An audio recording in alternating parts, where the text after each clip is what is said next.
Welcome back to TNT. In our previous video, we just briefly touched upon the definition of trauma and talked about the different types of trauma, which primarily is physical and psychological. However, you can also break it down and parse it down into relational and spiritual. And we're not going to dive too deep into those, but we will talk some more about trauma.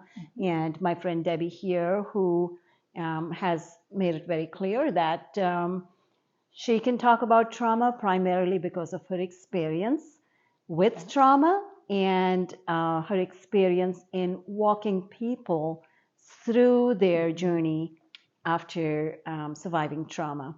So here we are. Debbie, thanks for being here once again. Glad to. Yes, Yeah. and we're just going to dive right in and talk about, I have heard you refer to the little t and the big T. Yes.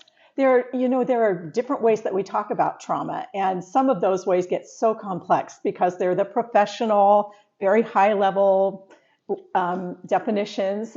But some of the ways to talk about trauma or to think about it are, like you said, the little t and the big T, and kind of even in some ways circles back to what we talked about in our first video, that there can be little things that happen. So little t trauma is, they're kind of quiet, unseen, accidental, easily overlooked, or even chronic conditions, and we can just contrast those and then maybe get into a little more. The big T then are the crisis events, the violence, and I mentioned that earlier, and the destruction.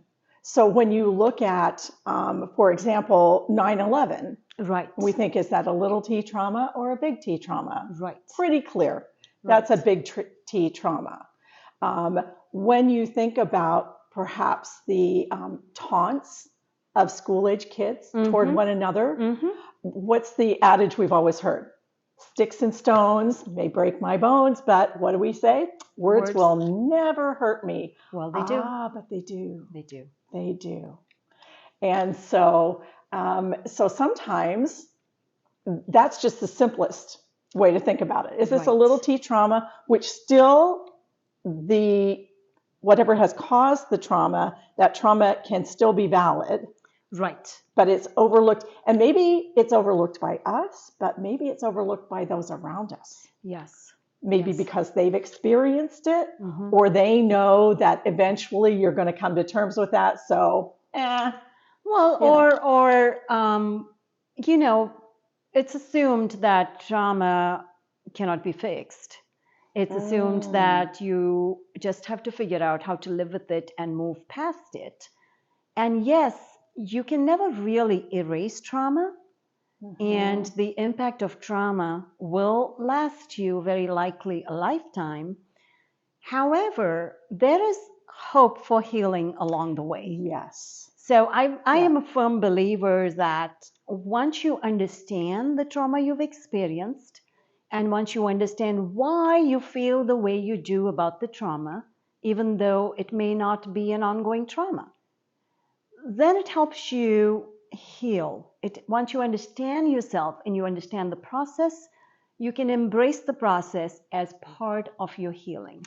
And I think that word embrace is a really important word there, because it is possible to have an intellectual understanding and still refuse to embrace it and to walk through that process. Because let's face it, it can be a really hard process. Yes, of course. And it can either be faster than we think or longer than we think. And sometimes beginning to deal with the trauma involves having to face some really difficult truths, either about the circumstances in which we grew up, or people in our lives who are important to us and with whom we have long-standing relationships, or sometimes we don't realize the things that have lodged within us. Deep within our brains, yes. Yeah. So I have kind of a funny story.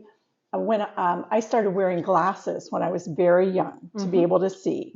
And I was a kid and I was outside playing, and it was summer and it was hot. So I'd get sweaty and they would, slide down my nose. And So I would be pushing them back up my nose, and I started doing, oh goodness, that must look awful, but I started doing things like wrinkling my nose to try and nudge the glasses back up. Right. And I was in a neighborhood club meeting. We were in my friend's basement. We had a club. Right. And my friend was up there talking about things, and she looked at me and said, "Stop making faces at me."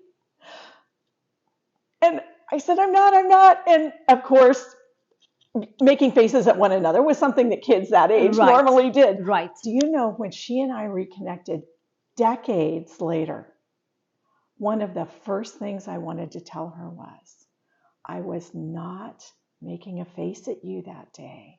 I was trying to scrunch my face and get my glasses back up. But think about that, those words, and the thought that she would think I was making a face at her. Mm-hmm. And that then I wasn't believed.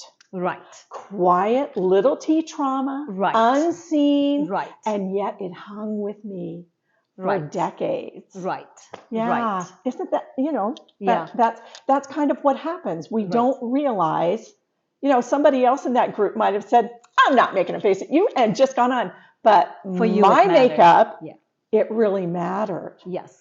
And I think that leads us right into the process of healing from trauma. Yeah. So many of us do not want to relive or readdress the traumatic event or the traumatic series of events. Right. Who does? It was something unpleasant, and you live with the consequences of it. Mm-hmm. Why do you have to now relive it? And the reality is for you to heal from something, you have to be able to purge the wound. So if you have a wound, trauma is a wound. Yeah. Whether it's a physical wound from a stab wound, for example, or a surgical incision that gets infected. Now that's an infection you have there. And so trauma is very similar to an infection. Mm-hmm.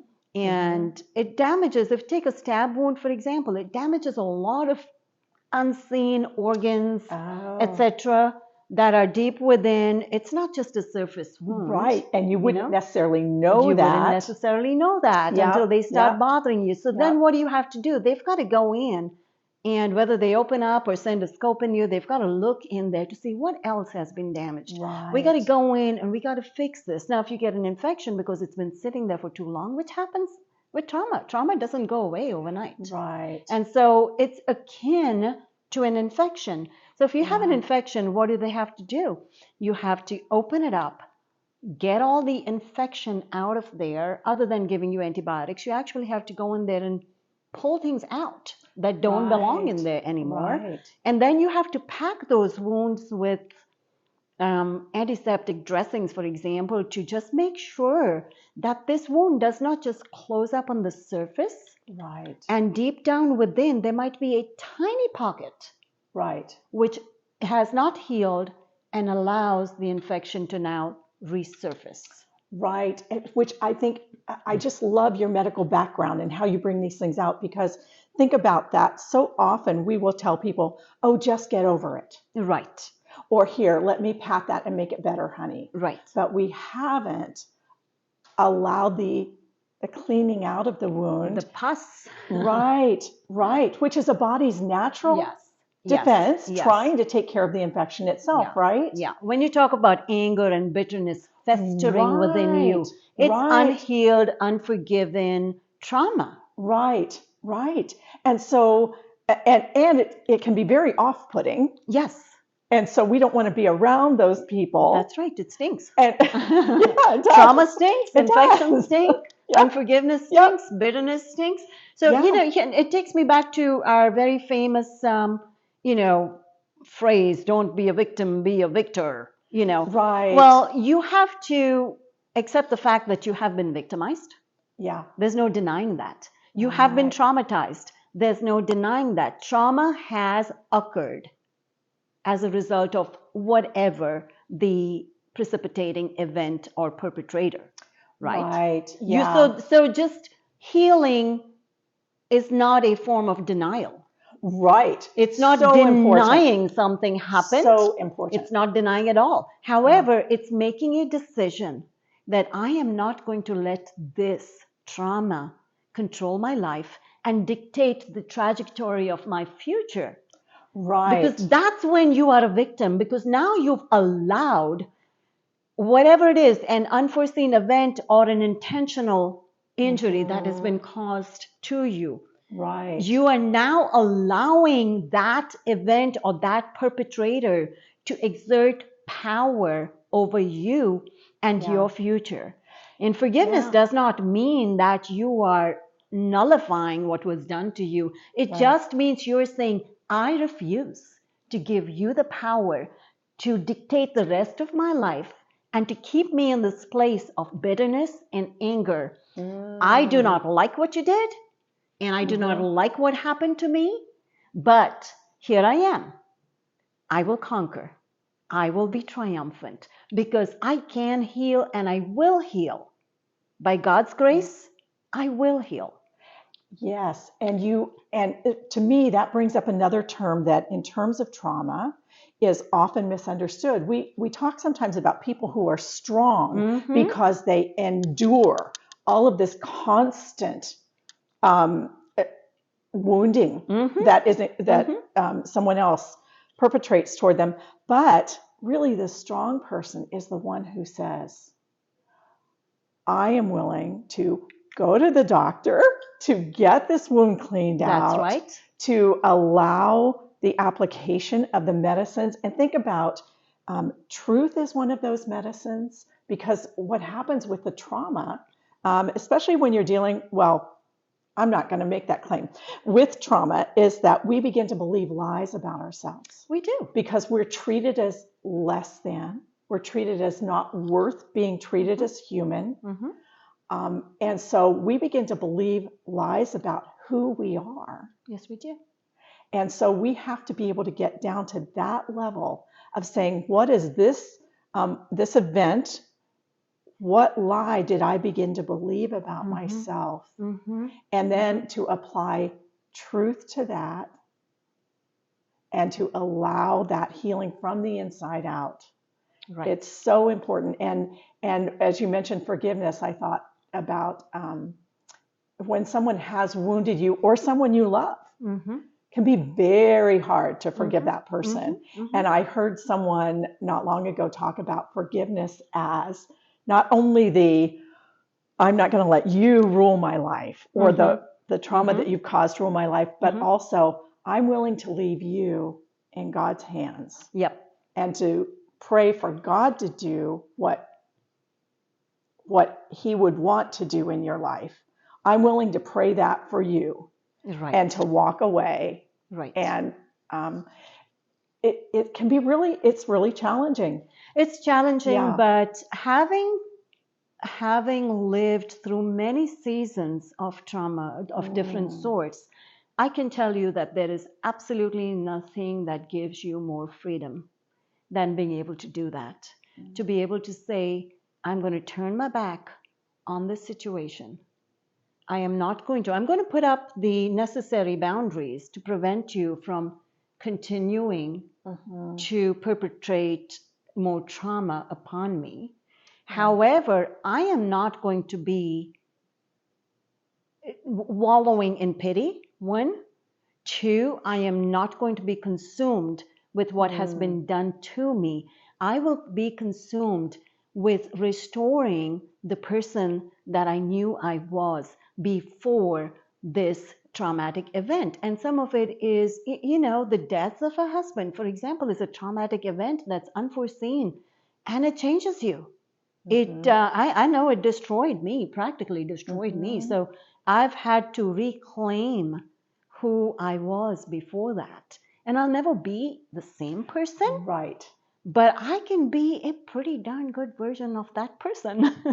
And so if I heal, I can, so there's so many factors that go into that healing and reclaiming that person. And we'll talk about them in our next video. That sounds good, because there's actually a lot more to be said about that. Absolutely. Look forward to next time.